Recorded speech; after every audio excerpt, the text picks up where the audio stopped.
Okay, so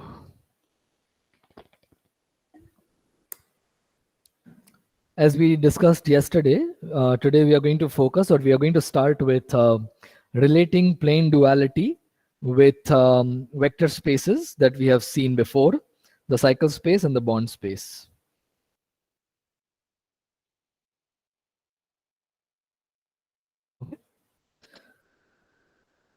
All right, so I want to remind you about the first result we proved yesterday, which is that the dual of any plane graph is connected. Right, so that was proposition 10.9. The dual of any plane graph is connected.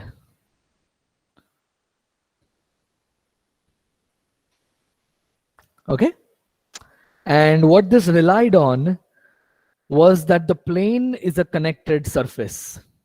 That was the main reason why this statement is true. Okay, so it turns out that there is something similar we can prove using the same property of the plane. So consider the following situation. G is a plane graph, and let's say I consider a cycle of G. Right, so that will be a simple closed curve in the plane. Right, so my claim is that if I look at the dual graph, let's say I look at the plane dual, right, so I'm looking at a planar embedding of the abstract dual that is easily seen from the original planar embedding. Right, so let's look at the plane dual of G. Okay, so let me make a drawing here. So I have some plane graph, and I'm looking at some cycle. Right, it will look like some closed curve. Doesn't have to be so nice. It could be a bit weird if you like. Okay, so I want to make the following claim. If you look at the dual graph inside this curve and the dual graph outside this curve, I'll make that precise. I claim that both of those are going to be connected. Okay, so let's say X star. So sir, can you repeat the last statement? Yeah, I'm going to write it down formally so you'll be able to see it. So consider the vertices X star. These are the vertices of G star, the dual, that lie in the interior of this simple closed curve. Okay, so the claim is that the graph induced by X star in the dual is a connected graph. Okay, so let's see what this looks like. Sir, a question. Yeah, go ahead. In the context of the original graph G, X star is basically the faces inside. Exactly. Right. Okay. Yeah. So inside you will have some faces. Let me make an abstract drawing here. Okay. So we have some faces, and for each face, you will have a vertex of the dual. Right?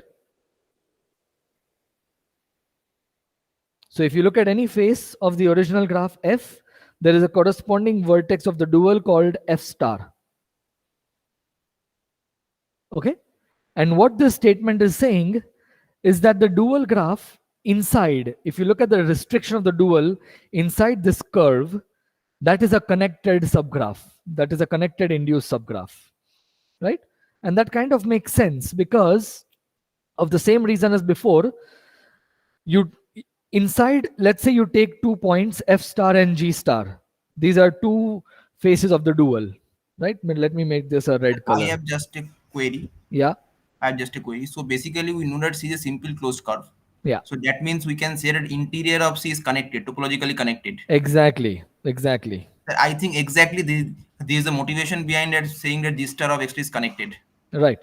So it's the same reason why the proposition 10.9 holds, except that now instead of looking at the entire plane, we are taking a closed curve, a simple closed curve, and we are saying that the interior is connected and the exterior is connected.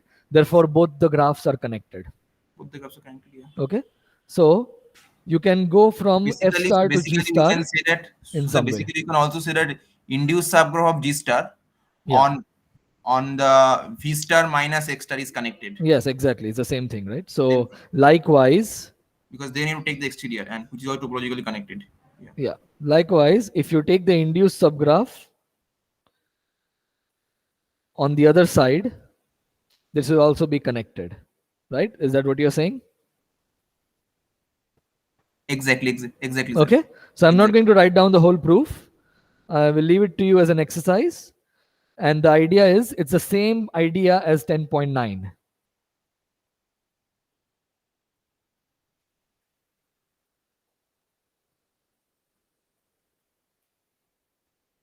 Okay. Does everybody intuitively see why this is true? Right? The interior is a connected topological piece and the exterior is connected.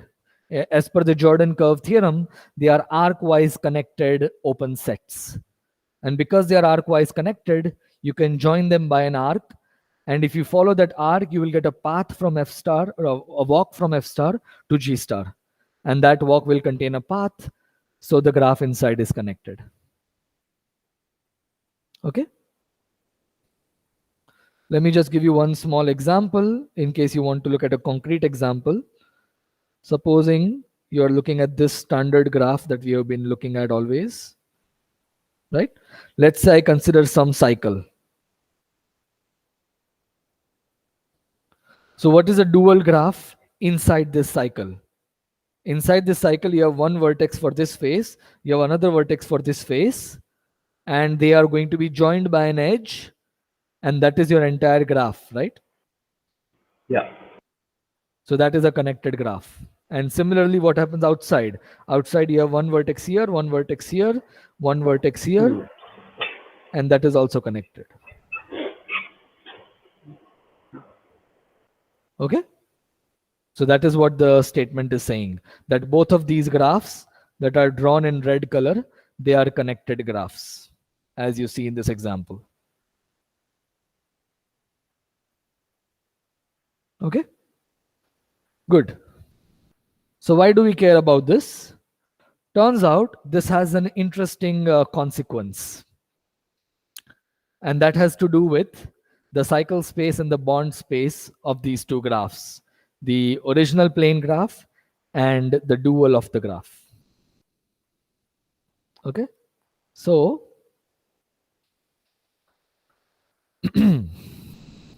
all right. So maybe I will show you that the connection here itself. So let's look at our cycle.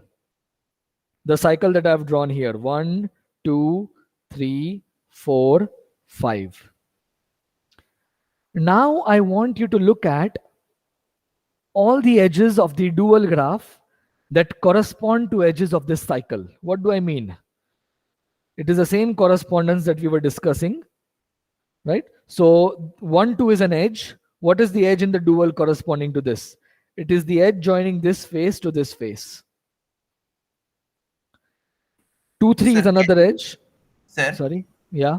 can you repeat? So which edges of the dual graph we are looking at? The edges corresponding to the cycle 1, 2, 3, 4, 5, 1. Okay, basically the edges of the cycle in G corresponding to those edges, there will be edges in G star. So those edges I am looking. That's the edges we are looking at, right? So for the edge 2, 3, we will have this edge. For the edge 3, 4, we will have this edge. I'm drawing them in green color. For the edge 4, 5, we will have this edge. Okay. And finally, for the edge 5, 1, we will have this edge. So I'm looking at the green colored edges in this drawing. What do these edges form in the dual graph? So I guess they're the partial of the vertices. Exactly. In Form a G. bond. They form a It's a, bond. yeah, it's a bond and it's partial of the vertices inside, right? So notice that this green set is basically partial of x in, I think I should write it according to this notation. It's partial of x star in the graph G star. We have two graphs, so we should be careful which graph we are referring to. Okay? Where x star is the set of dual vertices inside that lie in the interior of the cycle. Okay? And this is not a coincidence. We have actually almost proved this, if you think about it. So here is the theorem. Sir, can you just scroll a bit up? Yeah. The partial of x star. Okay. Yeah, yes, sir. Yes. Mhm. Okay. So basically, we're looking at the cart in G star. Yeah. We're looking at the cart in G star corresponding to the set x star. Yes. Okay. And that will be a bond. Right. It is a bond because we have already observed that the graph inside induced Right. by x star is connected and the graph outside is also connected, induced by the complement of x star in the dual. Dual connected. So both are connected. This is a cut clearly because it is partial of x star. So if both sides are connected, then it is a bond, right? By a characterization of bonds that we discussed in earlier weeks. Yeah. Okay. Sir, can we say the reverse direction? Yes. So it turns out that both of them are true. Reverse is also true. So let me write down the statement. So take a connected plane graph and take the plane dual of G. Then the statement says that if C is a cycle of G, then C star, so C star is, so just to make the notation clear, C star is basically all the edges of the dual such that the corresponding edge is a cycle, is an edge of the cycle C. Okay? Then C star is a bond of G.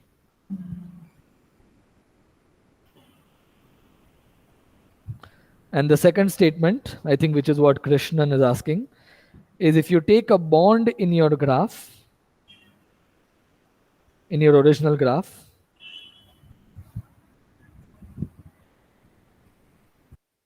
then the corresponding set of edges B star, which is defined the same way as C star was defined, right, will be a cycle of G star. Okay? We'll take an example of this as well. But is the statement clear? Sir, can you, so how have you defined sister? Okay. Yeah, I've written the definition here. It's the edges of the dual that correspond to edges of the cycle C. Okay. Right? Exactly how we did in the example. Cycle of G then. Okay. Sister Right? is a bond in G star. Sir, I think if C is a cycle of G, then sister is a bond of G star, right? That is already, we kind of already proved it. I will write it down, but we have almost proved it. Yeah. No. Uh-huh. I Yeah. am saying that it will be then, means in part A. Oh, sorry, you're right. Part I A- meant to write a G star here. Is that what you're saying? Yeah, G Yeah, star, G sorry. star, Thanks. Thanks. If C cycle So of it is G, a bond of G star. Yeah, that's right. Yeah. Good. So we have already put part A. Yeah, we have already proved part A. I will write it down, and part B will actually be a do it yourself. Part B do it yourself. Okay. But I want to give you an example of part B. Again, using the same main example. So let's consider the same graph again.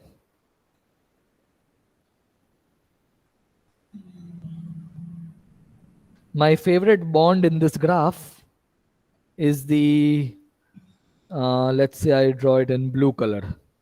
Look at these blue colored edges. Okay, this is a bond. Do you all agree?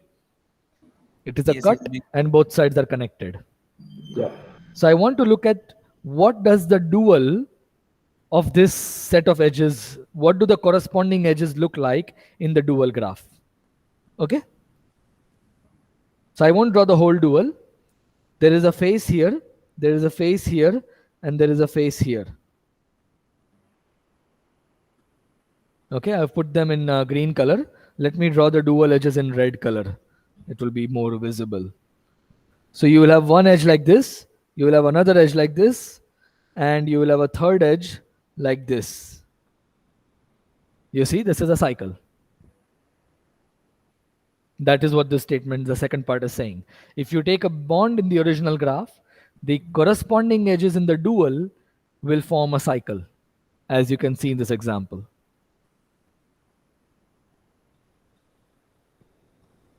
Okay.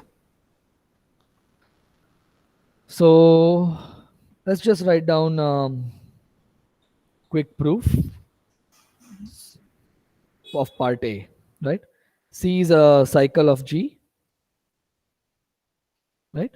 And let's say X star is the set of vertices of the dual that lie in the interior of this cycle. Okay.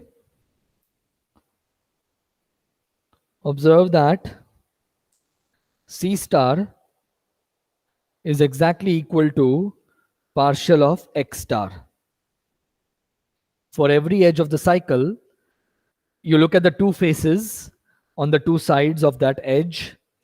So you'll be connecting some vertex in the interior, which means in X star, to some vertex which is not in the interior, right? That is exactly the definition of a cut. So this is partial of X star in the dual graph G star, just to make it very clear what we are talking about, right? And also by the earlier proposition 10.15, both the graphs G star induced by X star and G star induced by the complement of X star in that graph are both connected. So we have a cut, and both the shores of the cut induce connected subgraphs of the dual graph. So this implies, by an earlier result, that C star is indeed a bond in the dual graph. Okay, which is what we wanted to prove. A cycle becomes a bond in the dual graph. And part B is do it yourself.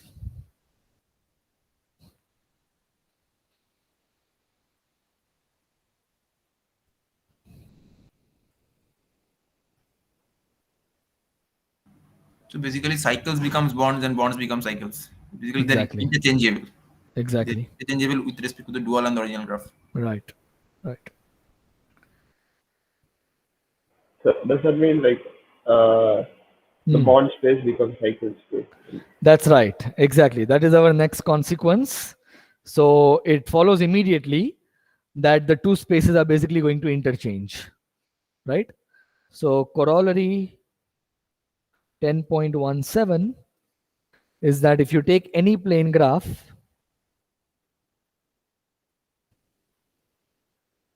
G, the cycle space of this graph is isomorphic in the algebraic sense to the bond space of the same graph. So, does it not matter if the graph is connected or not? That's a good point, because here we assume that the graph is connected, right? But I don't think we use the connectedness, at least in part A. So I'm actually going to remove connected here because I don't see where we used it in part A. So I know that in Bondi Murthy they say connected. So please try proving part B and let me know if you need the assumption of connected. I don't think you need it. Okay. So if you don't need connected, then this corollary should hold for all plane graphs. Okay. But please check. Please check if G is required to be connected. I will also do the same.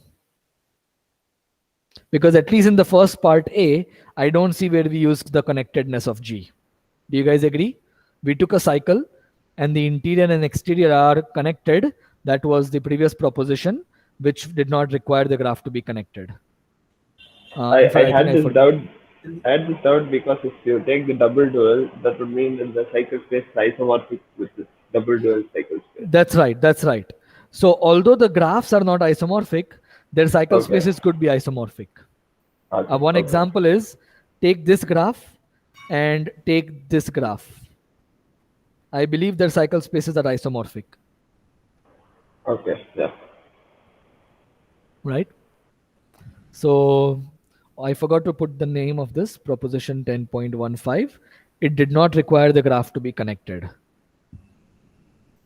Sir, I have a question. So when you are saying that two vector space isomorphic, we mean by isomorphism in the sense of vector spaces, right? That's right. That's right. Yeah. Okay. So basically, there is an isomorphism from this space to that space, satisfying. That's right. Exactly. Exactly. Yeah. So basically, sir, if we can prove part B, if we can prove part B without assuming that G is connected, G is a connected plane graph, G is simply plane graph, then I think corollary 10.17 will hold for any plane graph G. That's right. Exactly. Exactly. Yeah. Which is how it is stated in Bondi Murthy. And I think it doesn't require the graph to be connected, but I did not check part B yet. Okay, so please check it. Yeah, then this result will hold for any graph, any plane graph. Exactly. Okay, good. So that's nice, right? Basically, there is a very nice connection between the original plane graph and its dual. There is another point I want to comment on here. Notice that here, G star is the abstract dual.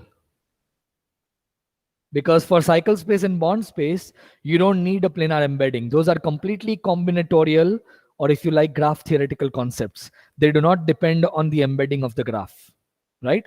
We discussed cycle space and bond space way before we discussed planarity.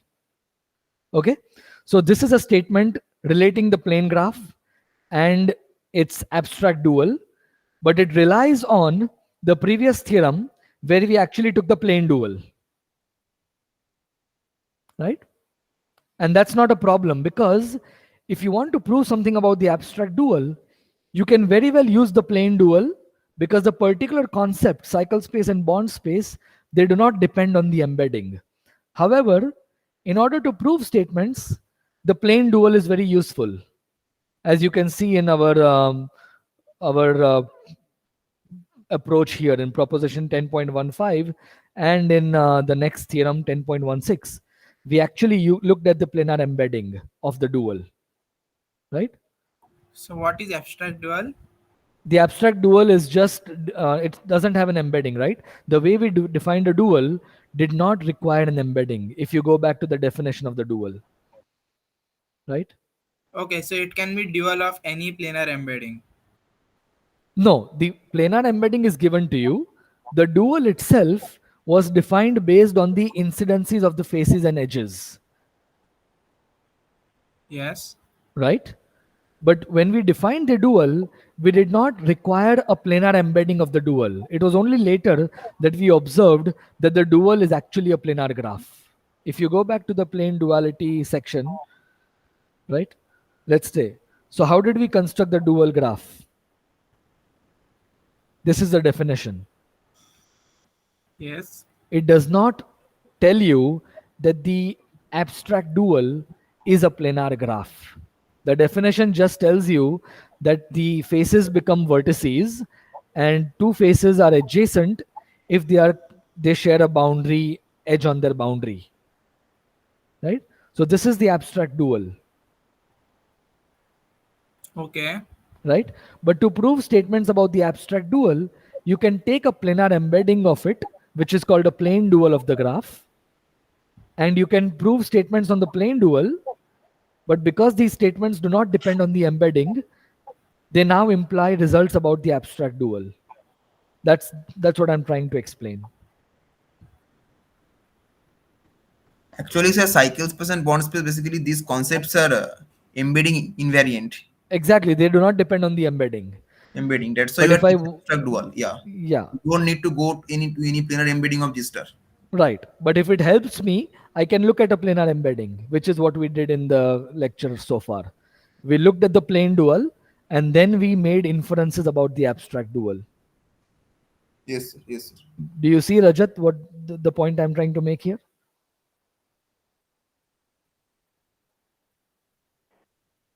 I think it was coupled. Okay. Okay. I see. So I think it's 10:30. So those of you who have to leave because of another lecture, please feel free to leave. Okay. Okay, sir. Then I am leaving, sir. Okay. Leaving. Okay. Fine. See you. Bye. All right. Bye, sir. Bye. Yeah. Bye. Are there any questions or concerns regarding the discussion so far?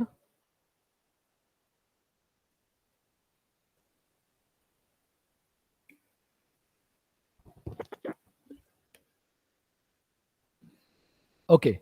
If not, let's move on to our next topic of discussion for today, Euler's formula.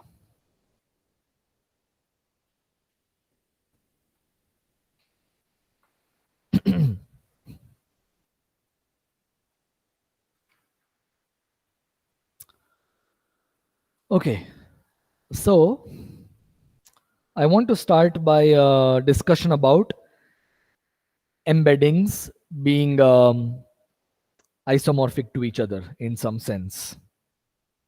So first of all, let's go back to our graph that we looked at in our first lecture on planarity.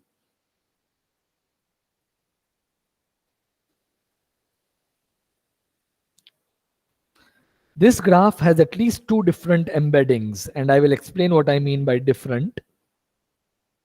Sorry.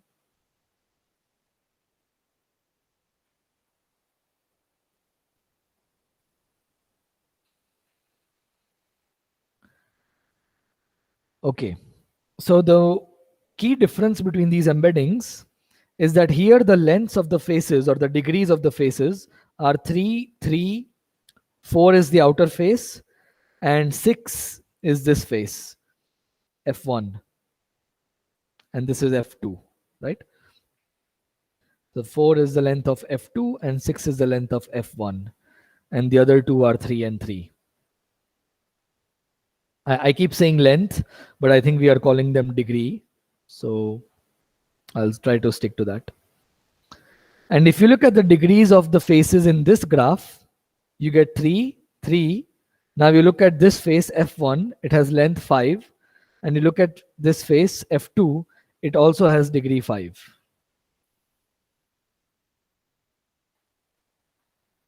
Okay. So in particular, if you look at the dual graph, the degrees of the vertices will be 3, 3, 4, 6 in this case, and they will be 3, 3, 5, 5 in this case. So the duals of these graphs will not be isomorphic.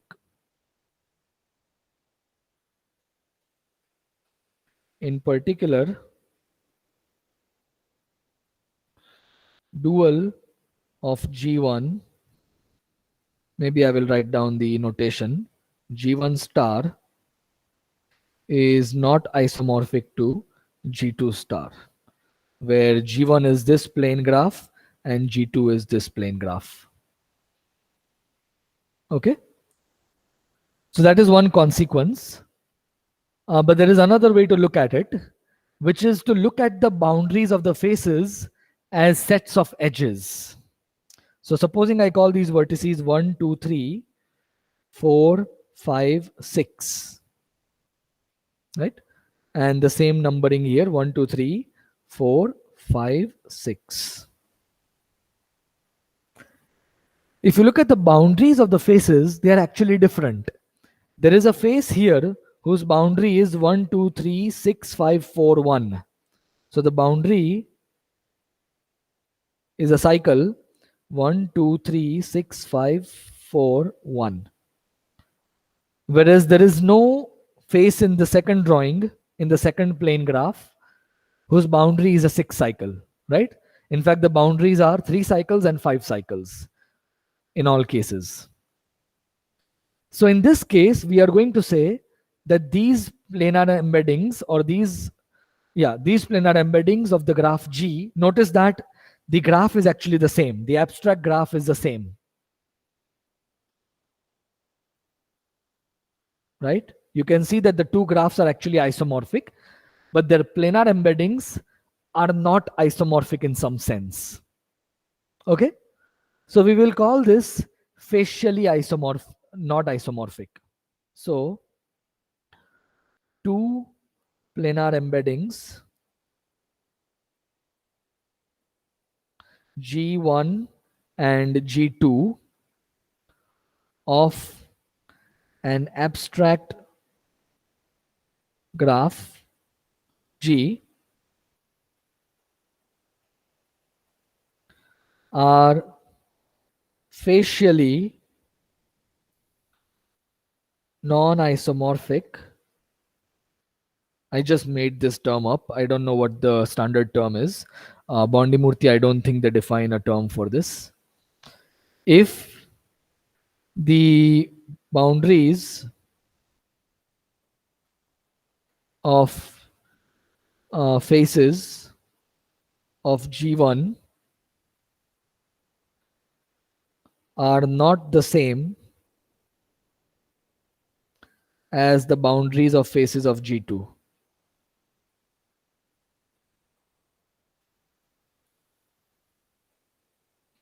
Okay, so what you do is you look at all the boundaries of the faces in G1 and you look at all the boundaries of the faces in G2. If you don't find a one-to-one correspondence, then they are facially non-isomorphic. Otherwise, they are facially isomorphic.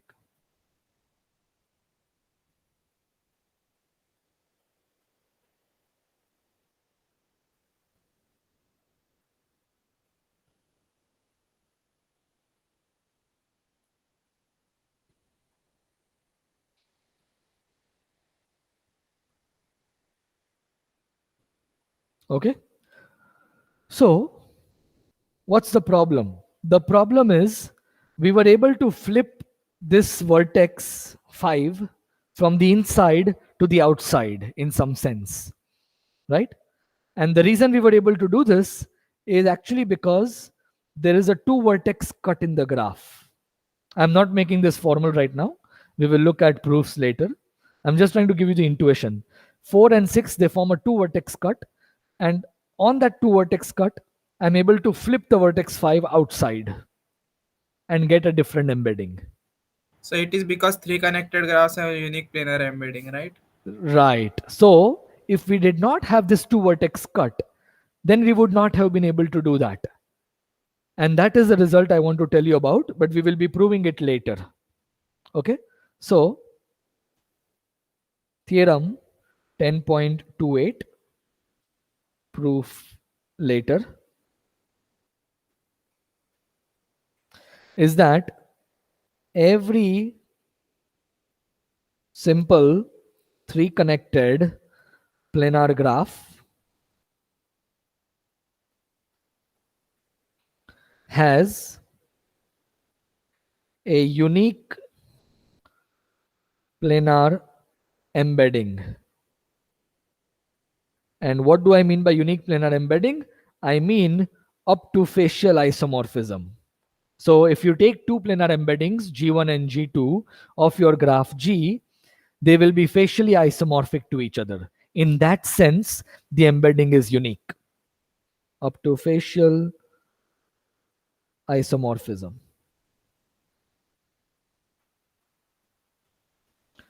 So Consequent, yeah. mean that the G star will be same for all planar embeddings. Exactly. Consequently, the planar dual is actually unique. Does that make sense?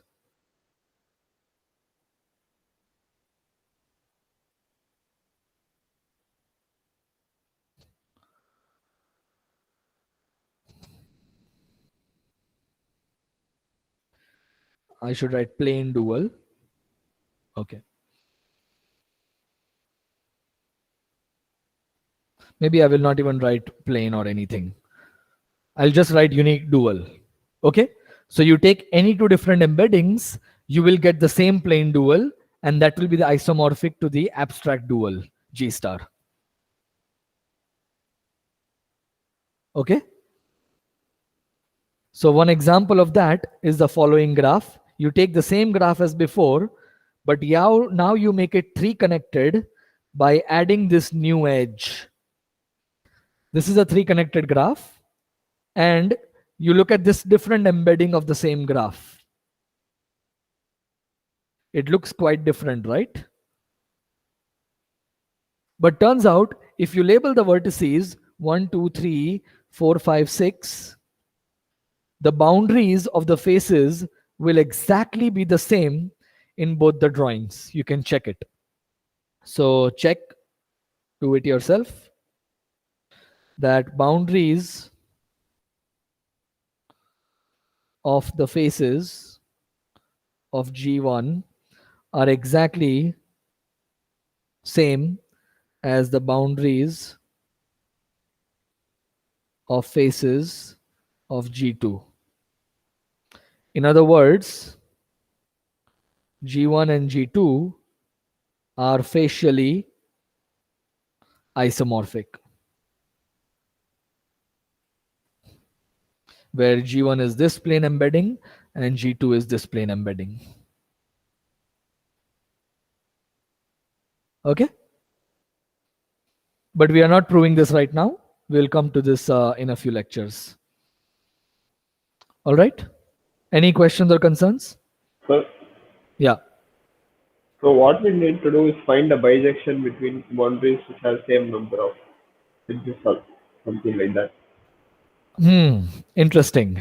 The way we will prove this is actually going to be quite different. So you see, faces are defined topologically. Do you agree? You need an embedding in order to talk about faces. Yeah. What we will do later is we will find a graph theoretical definition of facial cycles. So notice that in a 3 connected graph, every face will be bounded by a cycle, right? Because that is already true for non-separable graphs. So it is also true for 3 connected graphs, right? Yeah. So what we will do is, for the facial cycles of the graph, we will find a graph theoretical way of looking at it. But because it is graph theoretical and not topological, it does not depend on the embedding. That's the idea. Okay. Okay. Cool. So that's what we are going to do. But that's going to happen later. Okay.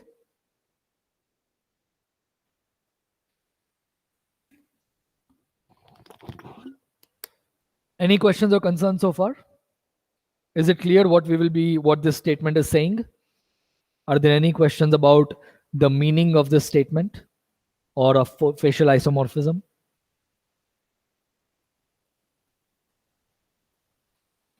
Okay. If not, I want to go back to this example.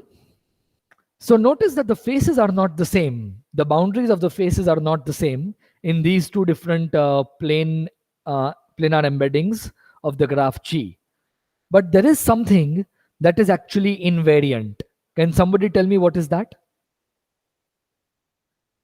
There is something that did not change between these two embeddings. Number of faces. Number of faces, exactly. The number of faces is exactly 4 in both cases. And that is not a coincidence. That is due to Euler's formula. Okay. So although the boundaries change, Euler's formula, it tells you that the number of faces does not depend on the planar embedding. Okay, so that is the key point of Euler's formula. Number of faces is a graph invariant. The specific formula is not as crucial as what its meaning is, which is this. Okay.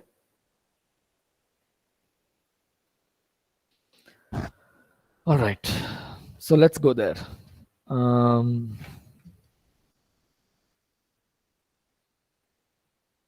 So let's just take a look at this example.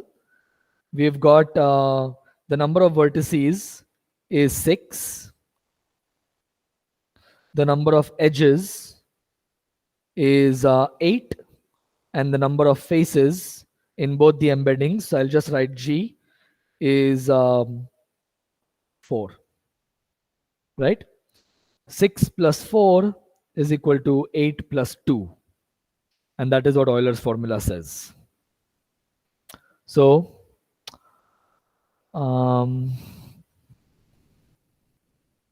10.19, for a connected plane graph G, the number of vertices plus the number of faces is equal to the number of edges plus 2. Okay. In particular, the number of faces depends completely on the number of edges and the number of vertices.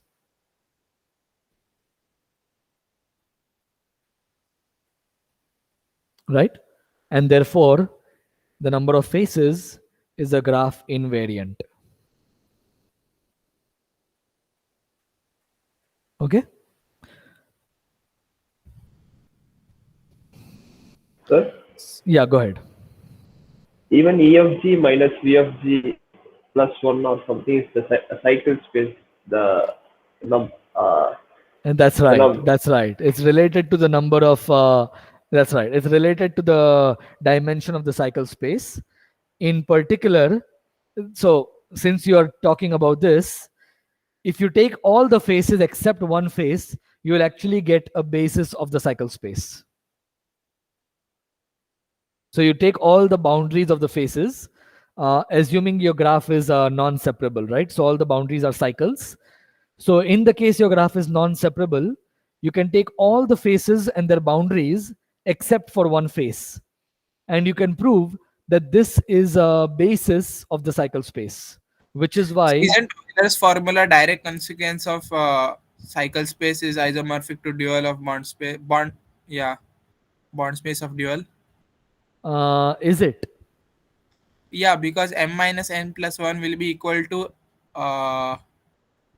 f minus 1. Okay. M is the number of edges, n is the number of vertices, and f is the number of faces. I see. I see. So you directly get the Euler's formula, isn't it? Okay, I'll have to think a bit about this. The thing I'm worried about is, do you require your graph to be non-separable, or are you saying that it doesn't require that at all? No, the theorem is true for every graph, right? That's the right. cycle That's space right. isomorphic to bond of dual. Okay. Okay. I think it directly follows from that. Okay. I'll have to think a bit we are more. using powerful result at the cycle space and bond space, the dimension of these things. Right. We are using some powerful not like things something there. like this is a trivial consequence. Yeah. That's right.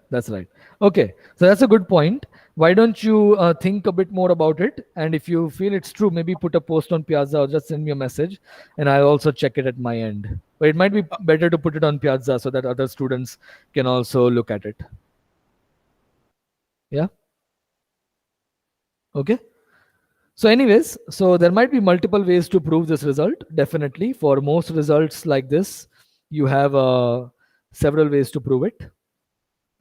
But I want to quickly discuss a particular approach to prove the statement. And I think some of you may have already seen it in your previous courses. Has anybody seen it before? Has anybody seen a proof of Euler's formula before?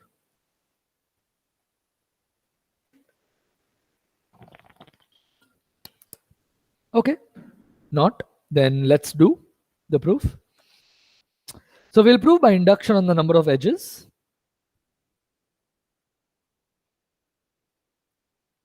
And I won't write down every single detail, which is why I'm calling it a proof sketch, but I'll give you the intuition, right? So let's first consider the case of trees. So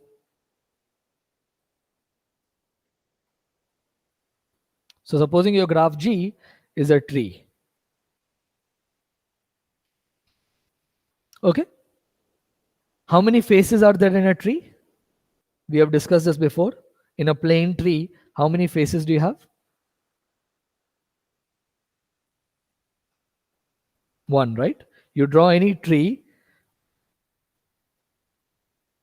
you will have exactly one face. Right? That was an observation we made earlier. And you already know the number of edges and the number of vertices are related in a certain way. The number of edges of the graph is exactly the number of vertices minus 1. Okay? And that's it. Now you put these together and you prove, you observe that the number of faces is exactly equal to the number of edges minus the number of vertices plus 2.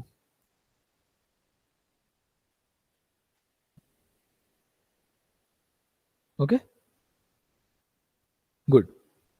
In fact, maybe I will write it differently. I prefer to think of it as just addition. I find that much more convenient to think about. Okay. All right. So it's true for trees by basic observations. And so now let's suppose that our graph is not a tree. In particular, there will be an edge that is not a cut edge, right? Because trees are the only graphs in which every edge is a cut edge, the only connected graphs, right? So G is not a tree. This implies that G has an edge E that is not a cut edge. So what does that look like? If you look at this edge, it will have two faces on both sides, right? F1 and F2.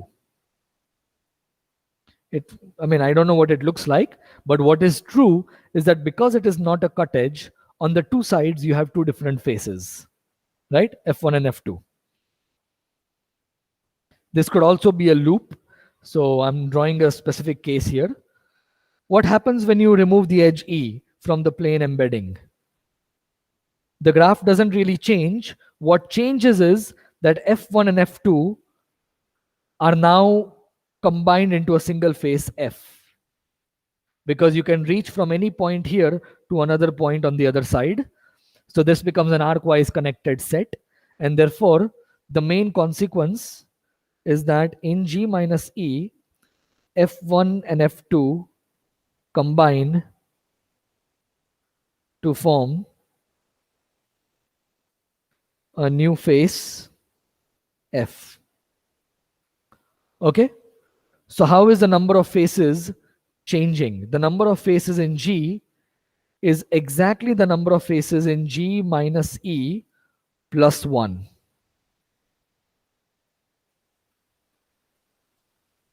Okay? The number of vertices is the same, right? The number of vertices in both the graphs is the same. What about the number of edges? Clearly, it changes by exactly 1. The number of edges of G minus E plus 1. By the induction hypothesis, the statement is true for the smaller graph. So the number of vertices of G minus E plus the number of faces of G minus E is equal to the number of edges of G minus E plus 2.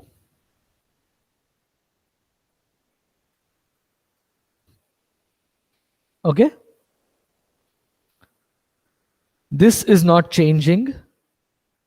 This is increasing by 1. And this is increasing by 1.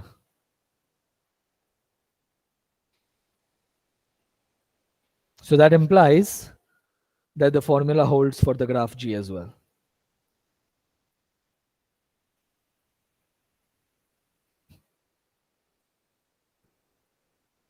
Right?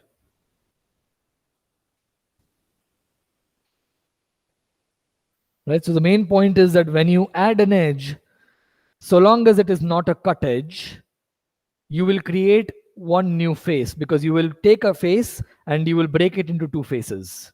So adding one edge adds exactly one face, and therefore the two sides will be the same, right? You're adding one on both sides. Okay. And a corollary of this that we have already discussed, all planar embeddings of a planar graph have the same number of faces.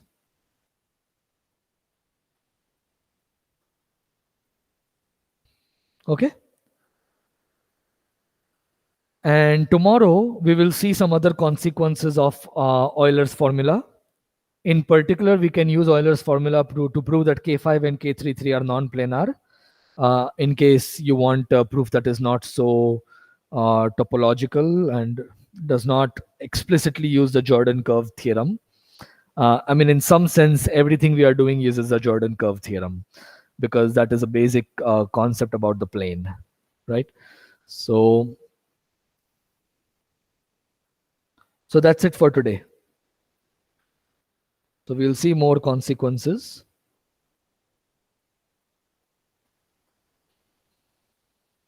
of Euler's formula. And if we have time tomorrow, we will start on Tutt's theory of bridges that will be useful in proving Krutowski's theorem, or in particular, we'll prove Wagner's theorem, and you will prove Krutowski's theorem on the assignment. So that's all for today. The lecture is officially over, but I am still here in case you have any questions or concerns.